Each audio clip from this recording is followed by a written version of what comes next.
This is TWiT. CES 2022 is on, baby. Just bring your COVID card. Who's going? I'd go. What are your odds? Y'all going? Could editors put some crickets in there right there at that point? I have my vaccination card, but that wants to go. Do you really want? I don't want to go. You had such a good time at CES when we went in January 2020, the last conference. I feel like I'm fascinated by what COVID has done in this country, and then the return of COVID has done, and how quickly people were willing to pull back. Some people and other people said, no, forward. I'm fascinated by this, and I'm mostly fascinated by the drastic changes that are going to occur in our society. People not coming to work because they can work from home. And I have a feeling that conferences, just like malls, are going to be one of the casualties of COVID. Yes. Well, WPPI is still happening. That's the photography. These are vestigial. I think these are vestigial spasms of a corpse that is already dead. CEDIA is still happening. Yeah.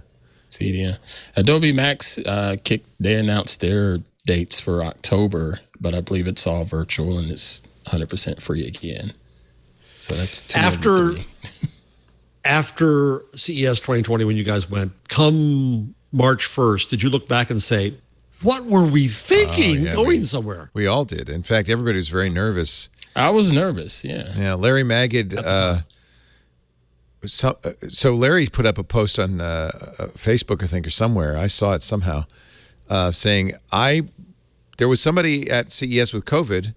I met with him, and I met with all of you who are getting this message. Did anybody get sick? And I think none of us got sick, but that wasn't the Delta variant. No. Yeah. But he looked bad that day when we saw him. He looked bad. Yeah. He got really sick. Lisa got really sick, but she did. That's Lisa right. did not get COVID, as far as I know. We did the antibody test, and it said it was negative. We had a pretty terrible faculty meeting today, to speak out of school, where the students are supposedly required to be vaccinated, but now it turns out they're not all vaccinated. Faculty and staff are not required to be vaccinated. A lot of my colleagues have kids at home who can't be vaccinated. Yeah, reasonably. A They're lot under 12. of anger and nerves about this, including from yours truly. Yeah, but what do you do? That's the thing. I understand absolutely the anxiety this is provoking, and I don't know what you do. So you mandate vaccinations for one thing, and you take care of your own people. Well, this is one thing that the Consumer Technology Association is doing. They're going to good for require vaccination. Vaccination. It's not one of those tests. Not vaccination tests. Masks will probably be required in all the public indoor spaces.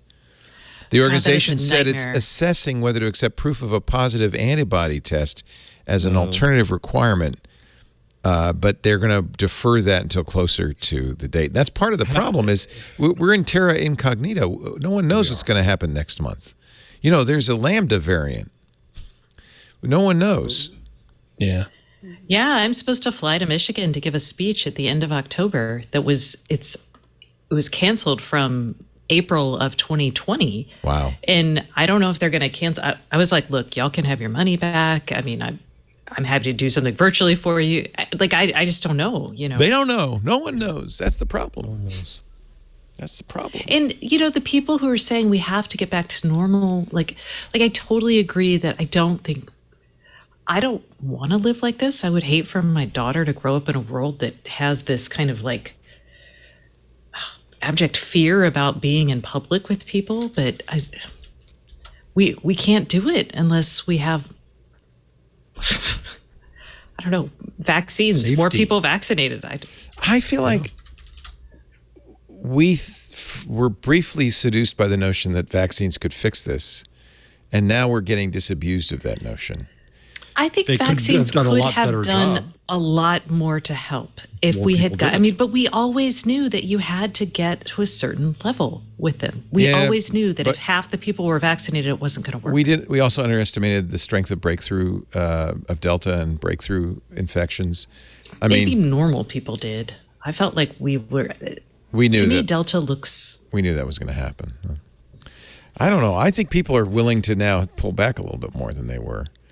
I think there's a lot of trepidation. Kids are going back to school today in California. Kids are already back in school in Texas. Started yesterday. And there's a lot of trepidation. And I just feel nobody knows what's going to happen, right? If I had a kid under the age of 12 who couldn't be vaccinated, I mean, I look at this and I'm like, man, what do you do? And this is where I feel like we're entering into this level, like we talk about distrust in the government. I think what we're seeing right here is visceral reaction to a failure of public policy that it's going to hurt us for a long time. I agree. And not just in the QAnon way, but in an actual way that affects real people. And some of this was misguided, just as it was misguided trust in the New York Times and CBS, misguided trust in public health officials that we're now learning. I think that's unfair. I think the science was changing, the knowledge was changing. That's what I'm saying. The virus was changing. That's what I'm saying. We've all learned that it isn't as certain as they might have pretended in past, and we've seen the sausage being made. And I think once you've seen the sausage being made, you never enjoy those bangers. It's pretty damn impressive sausage. It's very impressive. Jeff, what the heck are you tweeting? Sausage. Oh, what did he tweet now? Who? You. Jeff, how are you talking about this and tweeting about snakes in the spice aisle? It was as simple. I could have brought it up on the show, and I spared you. I'm flipping over to Twitter just to check, and then I'm like, oh my God. Wait, I don't understand. You did this 49 seconds ago.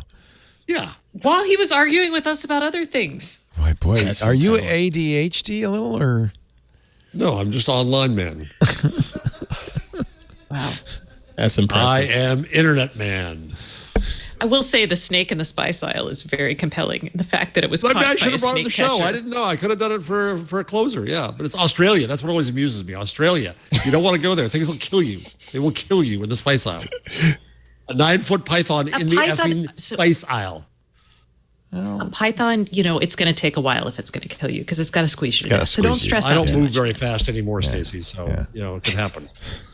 Actually, I just saw some statistics about death by reptiles in Australia. It's actually much better than you'd think. It's not bad. See, you just need the data. That's all you need is the data to understand. Right. We all live with these biases. Spiders and snakes, as bad as they are, don't seem to kill very many people in Australia. Maybe they just know better. I don't know.